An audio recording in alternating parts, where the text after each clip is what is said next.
साथियों, भारत आज किस तरह वैश्विक चुनौतियों का मुकाबला करने में मदद कर रहा है, इसका एक और उदाहरण एनवायरनमेंट का भी है। आज क्लाइमेट चेंज विश्व के सामने मौजूद एक महत्वपूर्ण संकट बन गया है। हमने भारत में इस चुनौती को देखा भी और उस चुनौती से स्थायी समाधान के लिए रास्ते भी खोजने की दिशा में हम आगे बढ़े। भारत ने 2070 तक नेट जीरो के लिए कमिट किया है।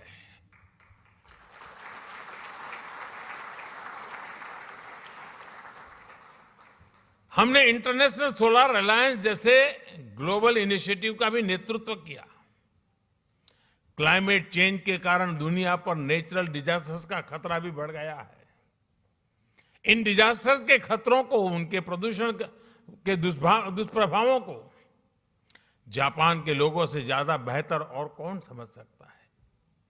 प्राकृतिक आपदाओं से जापान ने लड़ने की क्षमता भी बना दी है। जिस तरह जापान के लोगों ने इन चुनौतियों का सामना किया है, हर समस्या से कुछ न कुछ सीखा है,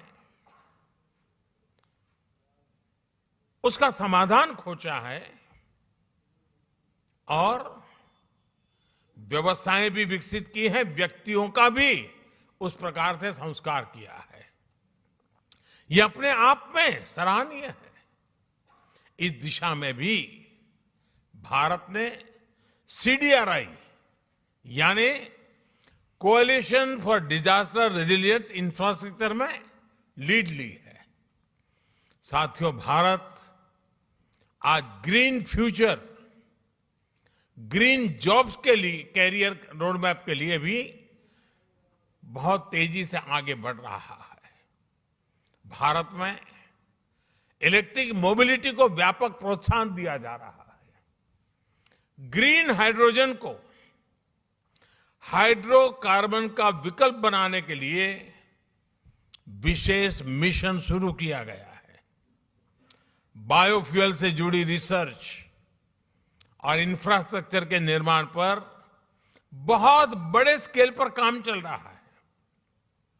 भारत ने इस दशक के अंत तक अपनी टोटल इंस्टॉल्ड पावर कैपेसिटी का 50% नॉन फॉसिल फ्यूल से पूरा करने का संकल्प लिया है।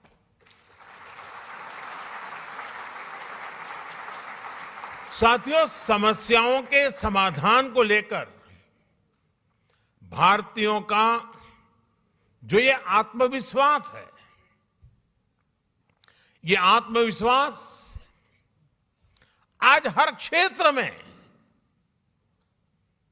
हर दिशा में, हर कदम पर दिखाई देता है।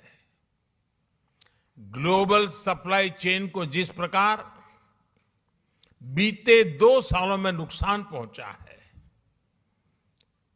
पूरी सप्लाई चेन सवालिया निशान में घिरी हुई है। आज सारी दुनिया के लिए यह अपने आप में एक बहुत बड़ा संकट बना हुआ है। भविष्य में ऐसी स्थिति से बचने के लिए हम आत्मनिर्भरता के संकल्प के साथ आगे बढ़ रहे हैं।